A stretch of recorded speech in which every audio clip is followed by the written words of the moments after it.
I always thought we'd be the ones who made it through everything. You know? The couple that survived the hard times, built a future together, especially around the holidays. It felt like we were untouchable, like nothing could break us.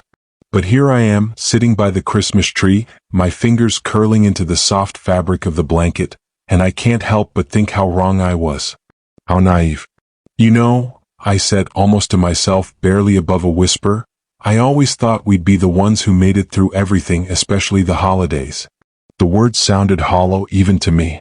I could feel the weight of them hanging in the air, pressing down as the sound of laughter from outside the room seemed to grow dim. But then I looked down at my hands, hands that once held him, hands that trusted him more than anything in this world. But sometimes, I continued, my voice trembling, the worst betrayals happen when you least expect it, when you're trusting someone the most. I let out a breath, one I didn't realize I'd been holding, and tried to push back the tears. I never thought the love of my life would tear my world apart, I murmured, shaking my head in disbelief. But that's exactly what happened. My name's David, and I live in a small town in Ohio. I'm 32 years old, and I've always thought of myself as a pretty straightforward guy. I'm not one for drama, never have been. But life has a way of throwing things at you that you never saw coming, and this betrayal was one of them. Before I proceed, kindly subscribe and comment where you're watching from. I should have known something was off, but I didn't. The signs were there, I just chose to ignore them. You know, you look at someone you think you know better than anyone, and you think, this is it. This is the one. The one who will never hurt me. But sometimes the person you trust most is the one who'll shatter your world. And that's where it all started, on a cold December evening, just days before Christmas, when everything changed. The silence that followed was suffocating. My chest tightened, and my mind replayed everything in slow motion. The moments I had brushed off, the little things I chose not to notice. The pain surged again. The betrayal was still fresh, raw, like an open wound that hadn't begun to heal. It wasn't supposed to be this way. He wasn't supposed to be the one to destroy me. But sometimes the people closest to you are the ones who leave the deepest scars. As I stared out the window at the softly falling snow, I could feel a storm brewing inside me, one that was far worse than anything the weather could offer. And this wasn't the kind of storm you could weather by just waiting it out. No, this was a storm that changed everything. It's the week before Christmas, and the small town where Sophie lives is blanketed in a thick layer of snow. The streets are alive with the warm glow of festive lights hanging from every lamppost, and the sound of Christmas carols fills the air. People bustle through the shops, exchanging gifts and laughter. It's the perfect time of year, and for a moment, it feels like the world is at peace. Sophie walks down the sidewalk, her scarf wrapped tightly around her neck, the cold air biting at her cheeks. The town looks like something out of a Christmas card. There's something magical about it, the way the snowflakes drift from the sky, and the way the Christmas lights reflect off the ice. It's the time of year when everything feels possible, when hope and joy are just as real as the air we breathe. At home, Sophie's family is preparing for their big Christmas dinner. The house smells like cinnamon and fresh pine, the tree is decorated with care, and the table is set for a meal full of warmth and love. Sophie stands in the kitchen, cutting vegetables for the casserole, humming a holiday tune, her heart light. She feels so sure of everything, so sure of Ryan, so sure that this Christmas will be another perfect one in the books. Sophie watches as her mother, her father, and her siblings rush around the house, caught up in the usual holiday excitement. Everyone is so happy, so carefree. And for a brief moment, Sophie feels like she's living a dream, a life filled with love, stability, and the promise of a future. Ryan isn't with her family tonight. He had some work to finish up, but he promised he'd be there soon. Sophie's heart swells with love as she thinks about him. He's been everything to her, her rock, her confidant, her partner. They've built so many plans together, dreams of a home, a life, a family. She never doubted that they would make it. In her mind, there's no question. This is what love looks like. This is the person she's meant to spend forever with. Sophie's optimism is evident. As she stands in the kitchen, chopping vegetables and making small talk with her mother, she reflects on the life she and Ryan have built together. She mentions the new house they plan to buy, the vacations they'll take, the family they'll have. Her eyes glisten with excitement as she talks about their future, and the audience feels her joy and unwavering trust. There's no doubt in her mind that everything is perfect, that nothing could possibly ruin this. But in the back of her mind, there's a small voice that whispers, "This is Christmas, everything should be perfect." She brushes it away with a smile, as if reassuring herself that Ryan's love is real, that everything will unfold just as she's always imagined. The stage is set. The warm glow of Christmas fills the air. Sophie is about to experience a heartbreak that she never saw coming. The audience feels her warmth and joy, and in that moment, they are just as unaware as Sophie is of the dark twist that lies ahead. I sit on the couch, my phone in hand, the Christmas lights flickering softly in the background. The smell of dinner lingers in the air, and I can't help but smile at how perfectly everything is falling into place. But then my phone buzzes, pulling me out of my thoughts. It's a text from Ryan. "I've arranged a surprise for you, but you need to trust me." I feel a flutter of excitement in my chest. A surprise? For me? My heart skips a beat as I picture the romantic gestures he's pulled off in the past. Flowers, handwritten notes, spontaneous trips. Maybe this is the moment he finally gives me the proposal I've been dreaming of. It's Christmas after all. It has to be something special. I quickly text him back. "What is it? Tell me more." But he doesn't respond right away, and I can't help but feel the thrill of the unknown, of anticipation. I tell myself he's probably just setting things up for later. I can't wait to see what he has planned. I head to my room to get ready, putting on the new dress I bought for the holidays. Red, elegant, simple. I look at myself in the mirror, checking my reflection one last time, adjusting my hair, feeling giddy. It's going to be perfect. I can't wait to see him. But then as I pull on my shoes, the phone rings. It's Claire. "Hey, Soph," Claire says casually, but there's something in her voice that makes my stomach tighten.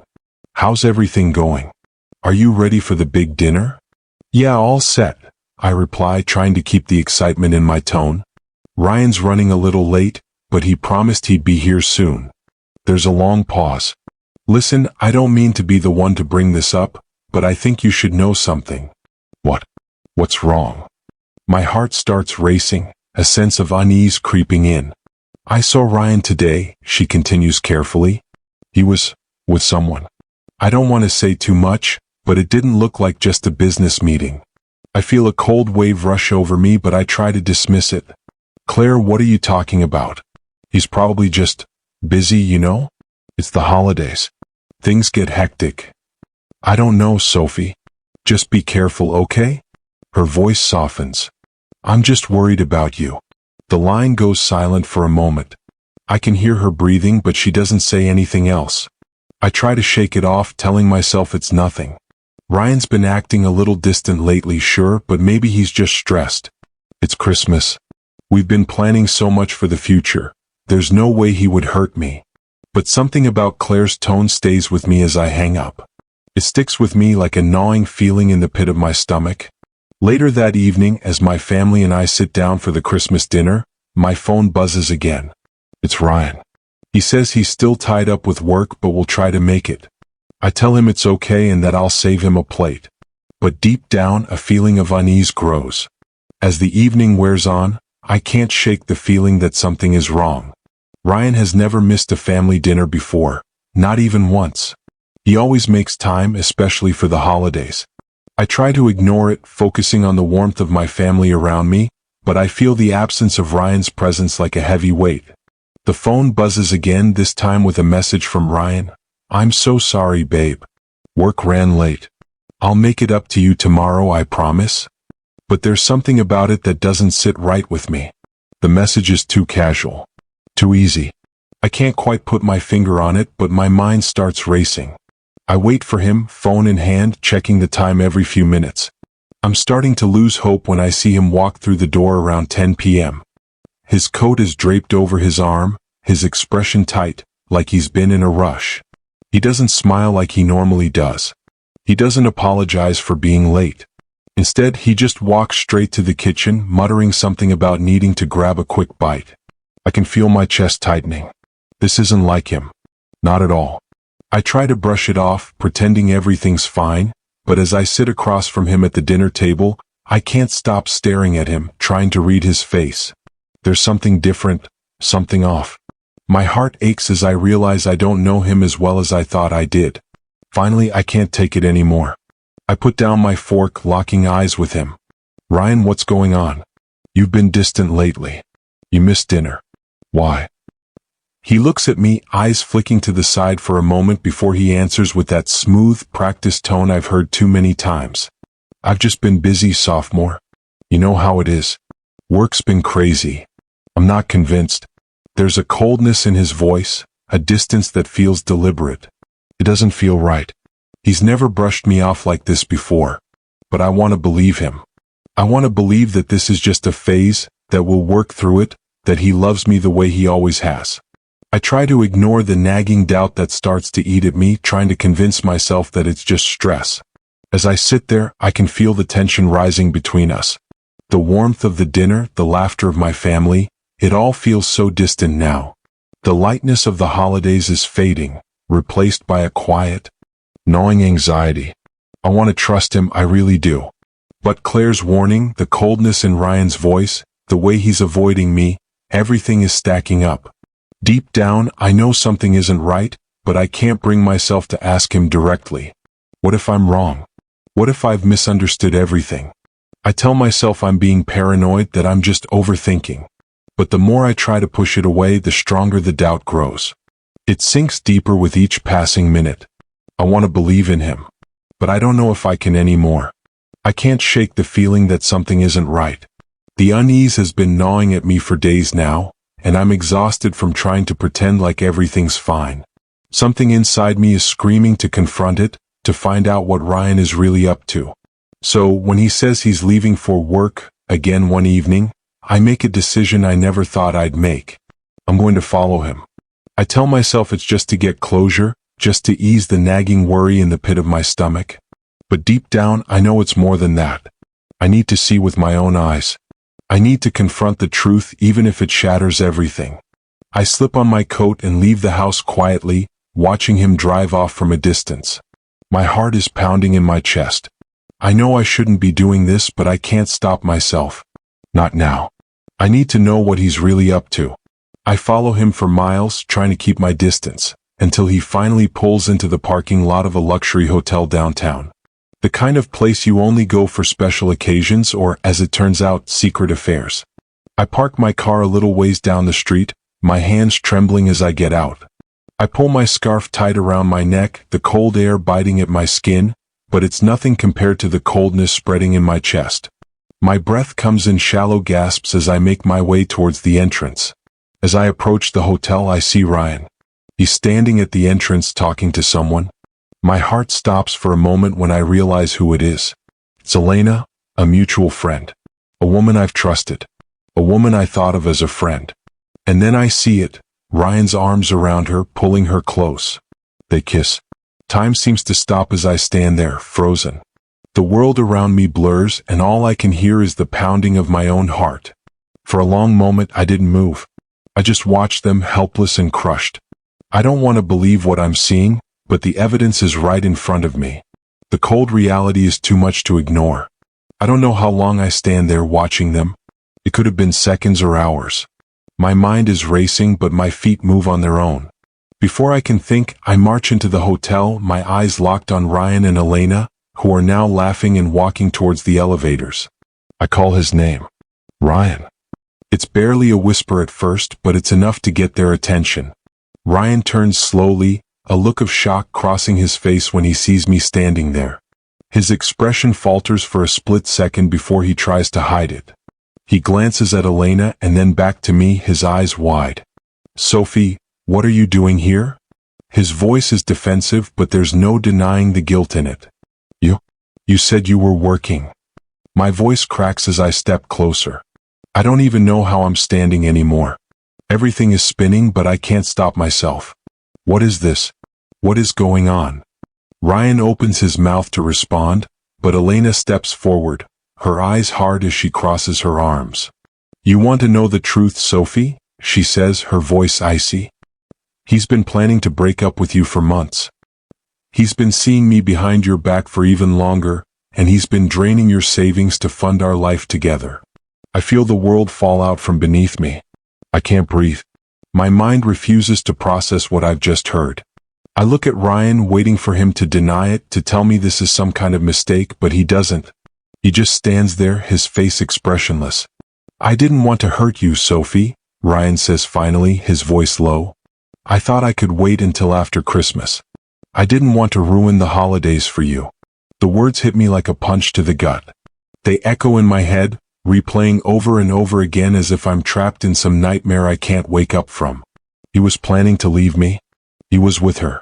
My knees give way and I stumble, barely catching myself against the elevator door. I'm drowning in a sea of betrayal and humiliation, and I don't know how to keep standing. Ryan, the man I trusted more than anyone, the man I thought was my future, the man I gave everything to, has been lying to me this whole time. My vision blurs with tears as they well up in my eyes. It's like my whole world has come crashing down in an instant and I can't breathe through it. How could he do this to me? How could I not have seen it? How could I have been so blind? Ryan takes a hesitant step forward, his eyes full of regret, but it's too late. I don't want his apology. I don't want his words. What good are they now? I push past him, running out of the hotel, not caring who sees me. The cold night air hits my face, but it does nothing to numb the raw pain I feel inside. I'm shaking uncontrollably, unable to stop the sobs racking my body. I want to scream. I want to tear the world apart. I want to ask why. Why me? Why now? Why did he have to do this, especially to someone who loved him like I did? But the answer is clear. It's the worst kind of betrayal. The kind that takes everything from you, trust, love, security, and leaves you with nothing but a gaping hole where your heart used to be. As the tears fall, I wonder if I'll ever feel whole again. I wonder how I'll ever move past this, how I'll ever forgive myself for being so naive, so trusting. The pain is overwhelming, suffocating, and I don't know how to escape it. I drive home, my hands gripping the wheel so tight my knuckles turn white. I can feel the heat of my anger burning through my body, but it's not just anger. It's humiliation, confusion, and a deep, searing pain that's far worse than anything I've ever known. How could I have been so stupid? How did I let this happen? I pull into my family's driveway, the house warm and inviting against the cold night. The scent of Christmas dinner wafts through the door as I enter, and the laughter of my family hits me like a slap. It's a cruel contrast to the storm raging inside me. I stand in the doorway taking it all in. My parents, my siblings, my nieces and nephews, everyone is happy, carefree. Their joy only makes the ache inside me worse. How could they be so blissfully unaware of the wreckage I'm living in? But then something shifts inside me. It's a small thought, barely a whisper at first, but it grows louder the more I let it sit. How could I let this happen? I've been the victim long enough. I've been helpless, betrayed, humiliated. But no more. I will take back what was stolen from me. And not in the way they're expecting. This anger, this pain, it's mine now. And I will use it. Later that night, I sat in the kitchen staring at the Christmas tree. The lights twinkle, but they no longer bring me comfort. They remind me of what I've lost. But that's when it hits me, I don't want to just move on. I don't want to forget. I want to make them feel what I'm feeling. I want Ryan and Elena to understand the depth of the damage they've caused. I want them to know they can't just walk away from the mess they've made. I start to form the plan in my mind. I know I can't just confront them. Not yet. No. I need to make them think they've won, make them feel safe and comfortable, let them believe that nothing has changed. Only then will I strike. The plan takes shape in my head step by step. I'll invite them both to my family's Christmas dinner. They won't suspect a thing. Ryan will still think I don't know. Elena will think she's won, she'll think she's gotten away with it all. But she hasn't. They haven't. They'll both learn what happens when you betray someone who trusted you completely. The next day I sent the invitation. I don't give them any clues, no sign that I'm onto them. The message is simple. Ryan, Elena, I'd love for you both to join my family for Christmas dinner. I think we could all use some time together. Please come. I don't hesitate. I know Ryan will come. He'll come because he's still under the illusion that everything is fine between us. He'll come because he's arrogant, and he thinks I'm the one who needs him. Elena? She'll come too because she'll think she's won. She'll think she's outsmarted me. But she hasn't. The evening of dinner arrives. My heart beats faster with each passing minute as I prepare. I put on the same red dress I wore that night, the one Ryan didn't even seem to notice. Feels different now. I feel different. When they walk in, Ryan smiles, his usual charming smile. Elena, looking like the picture of innocence, follows him in. Neither of them knows that I've seen them. Neither of them knows the truth. "Hey, Sophie," Ryan says like nothing's wrong. He comes over to kiss me on the cheek, but I pull away just slightly, making him second-guess himself for a split second. His eyes flicker with confusion, but he says nothing. "Hey, Sophie, thank you for inviting us," Elena chimes in, her voice saccharine sweet. She's pretending like nothing happened, pretending like I'm still the same woman who used to trust her. I smile back, calm and collected. "Of course. It's Christmas. We're all family here, right?" Ryan laughs, and the sound makes my stomach turn. But I hide it. I smile and continue making small talk, laughing at the appropriate times, asking about their holidays, their plans. On the outside, I look like the same Sophie, the same trusting girlfriend. But inside, it's a different story. Inside, I'm plotting my revenge, and every word they say only fuels the fire. I serve dinner with a smile, my hands steady even though my heart is racing. I watch as they eat, unaware of what's coming. Ryan keeps glancing at me, trying to gauge my mood, but I'm careful not to let anything slip. I want him to think I'm still the same. I want him to believe that he's in control. The calm before the storm is almost unbearable. Every minute feels like an eternity. I watch Ryan and Elena, both so confident, so sure of themselves. But underneath that confidence, I know something they don't. I know what they've done, and I know what I'm about to do. As they continue talking and laughing, I feel a sense of power creeping into me. It's not the power of anger, but the power of control. I'm no longer the victim. I'm the one with the plan. And for the first time in days, I don't feel powerless. I glance at my family, all of them laughing and enjoying the night, oblivious to the quiet war unfolding right in front of them. I've been silent for so long, swallowing my pain, my betrayal. But not anymore. Tonight they'll see just how much damage they've caused. They'll understand that no one walks away from me without consequences. And when the time is right, when everything is perfectly set, I'll make my move. But for now I remain calm. I remain patient. They have no idea what's coming. The dinner table is filled with laughter, clinking glasses, and the delicious scent of roasted turkey. Ryan and Elena are sitting across from me, oblivious to the storm that's about to hit them.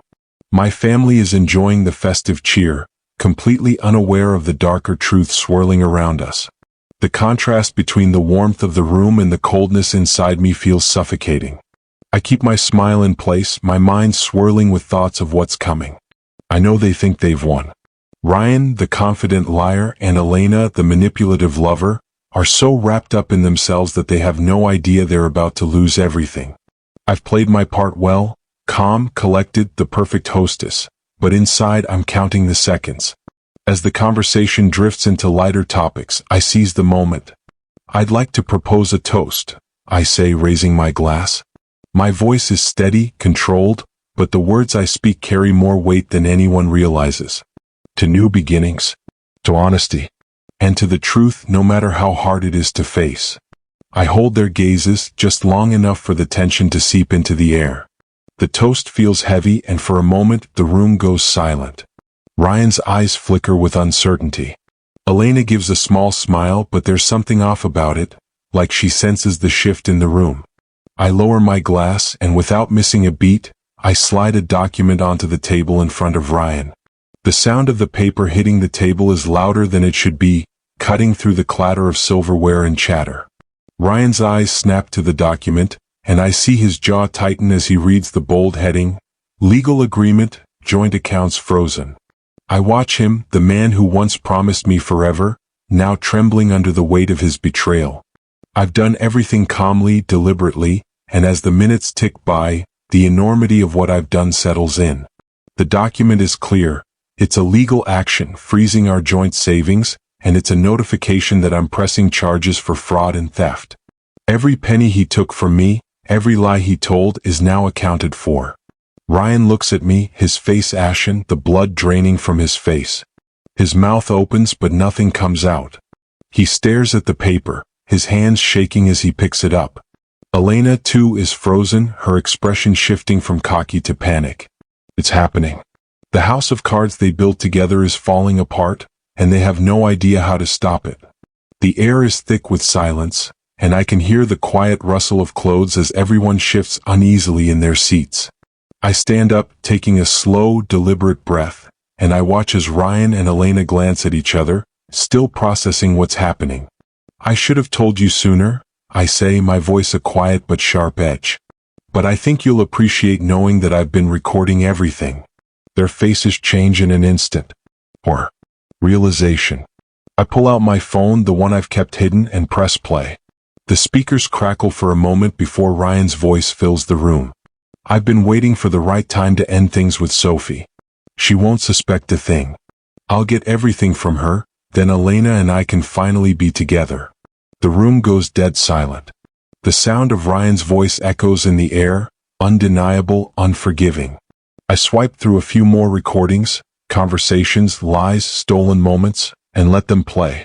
Ryan admitting how he'd been siphoning money from our savings to fund his affair with Elena. Elena, her cold voice detailing how they'd planned everything, how she knew the perfect way to manipulate me. It's all there. Every lie. Every stolen moment. I let them hear it all. The full weight of their betrayal crashing down on them. Ryan stands, his face a mixture of disbelief and panic. Sophie, please, you don't understand. But I don't let him finish. I'm not listening to his excuses anymore. I've heard enough. I've seen enough. I was the fool, but not anymore. No, Ryan, I say, my voice cold, but my heart is steady. You don't get to talk now. You don't get to explain anything. I'm done. I feel something inside me shift. It's not anger. It's not even sadness anymore. It's a quiet power, a realization that I'm stronger than I thought. I've been broken, yes, but I'm no longer the victim. I've taken control and I'm walking away with my head held high. Ryan tries again, his voice shaking, his eyes desperate. Please, Sophie. I made a mistake. I didn't mean for any of this to happen. But I don't wait for him to finish. I take one last look at him, at the man I thought I knew, and the betrayal he never thought I would discover. I turn to face Elena, who's sitting there, wide-eyed and silent. And you, I say, my voice unwavering. You thought you could take everything from me, but you've underestimated me. I take a deep breath, my shoulders straight. I've already won. The truth is out. The battle is over. Without saying another word, I walk toward the door. My family watches me in stunned silence. But I don't care. I can't waste another minute on these people who betrayed me.